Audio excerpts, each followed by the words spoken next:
আসসালামু আলাইকুম রহমতুল্লাহ। আমি নোয়াখালীর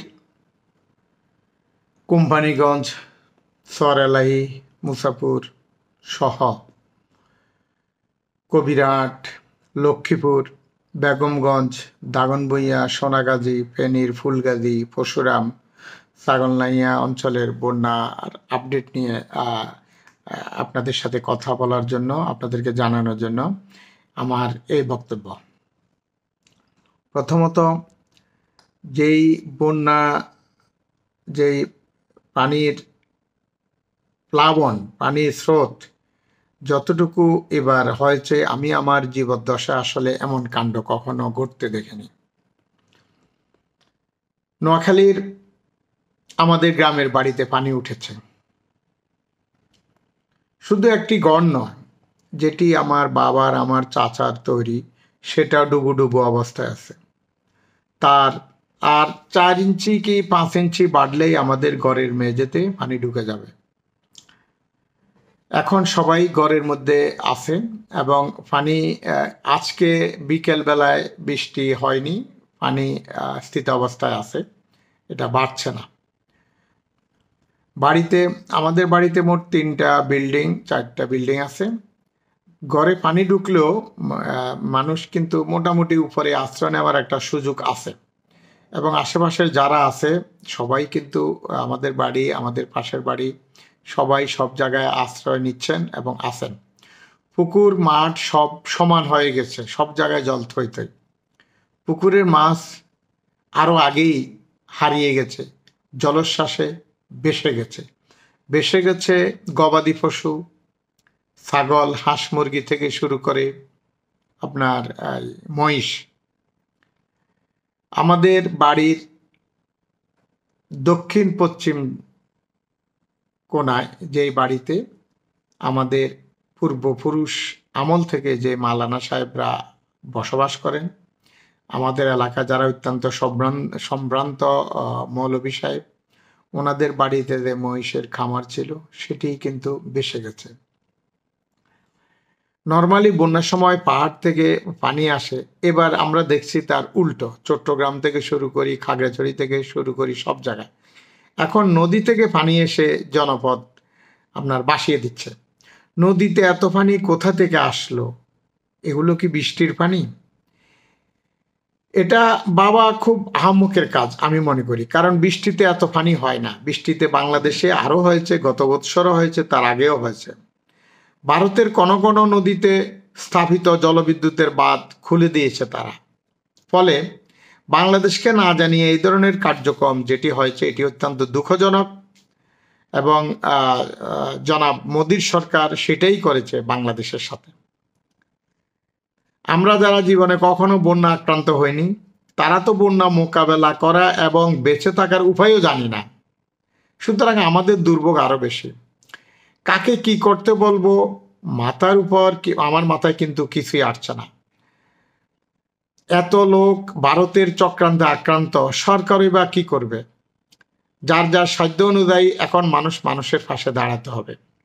আমাদের একটি দুর্যোগ ব্যবস্থাপনা কমিটি ছিল, সেটি এখন নেই।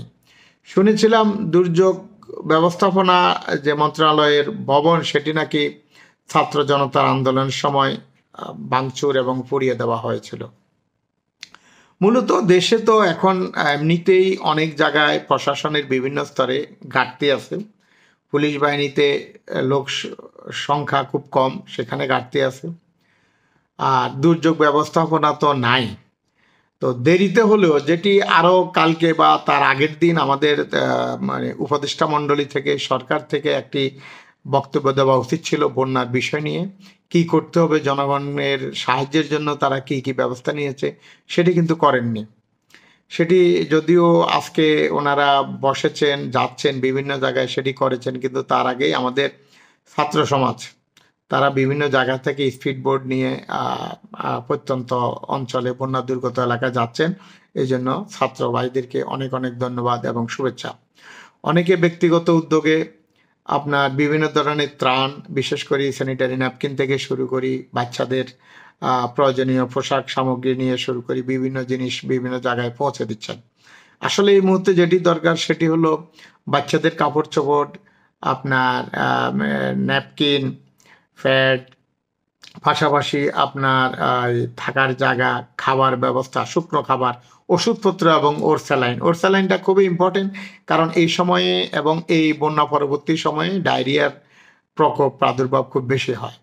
এই জিনিসগুলো এখন খুবই দরকার। এটি নিয়ে সবাই যার যার অবস্থান থেকে নেমে আসছেন এবং নোয়াখালীর কোম্পানিগঞ্জে ঢাকাস্থ কোম্পানিগঞ্জ ফাউন্ডেশন থেকে সাধ্য অনুযায়ী ওনারা রিলিফ নিয়ে যাচ্ছেন এবং ত্রাণ বিতরণ করবেন দুর্গত অঞ্চলের মানুষদের মধ্যে। আমাদের কোম্পানিগঞ্জ থানার ইএনও মহোদয় উনি অত্যন্ত সুন্দরভাবে আশ্রয় কেন্দ্রের ব্যবস্থা করে সবাইকে নিরাপদে আসার উদ্যোগ নিয়েছেন। এই জন্য উপজেলা নির্বাহী কর্মকর্তা মহোদয়কে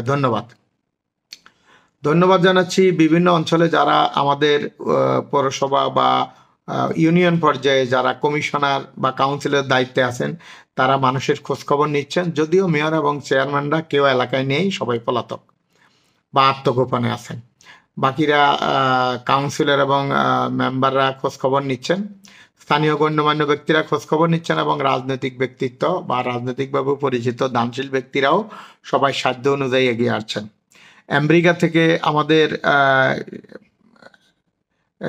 আমাদের রামদীর, মাইনুদ্দিন, তারপরে আমাদের আব্দুর রহিম কানাডা থেকে, এরকম অজস্র লোক, আমাদের খায়রুল ইসলাম মিন্টু ভাই আমেরিকা থেকে, মাইনুল হোসেন টিপু আমার চাচাতো ভাই আমেরিকা থেকে, আমার ছোট ভাই জাফর ইকবাল বাবলু ভিয়েনা থেকে বিভিন্নভাবে সাহায্য সহযোগিতা করছেন এবং করে যাচ্ছেন। আরজু হাজারি আমেরিকা থেকে, এরা সবাই কিন্তু কোম্পানিগঞ্জের বন্যা দুর্গত এলাকার লোকদের জন্য খোঁজখবর প্রতিনিয়ত নিচ্ছেন। আমার সাথে ওদের প্রতিনিয়ত কথা হচ্ছে এবং ওরা বিভিন্নভাবে সহযোগিতা করার চেষ্টা করছেন। তো কোম্পানিগঞ্জ এবং ফেনীবাসীকে আমি আশ্বস্ত করতে চাই যে ইনশাল্লাহ আল্লাহর অশেষ মেহরবানিতে আমরা এই অবস্থা থেকে কেটে উঠব। আপনারা আল্লাহর উপর ভরসা রাখুন। সমস্ত মানুষ আপনাদের পাশে আছেন এবং আপনাদের সাথে আছেন, আপনাদের জন্য প্রাণপণ চেষ্টা করে যাচ্ছেন।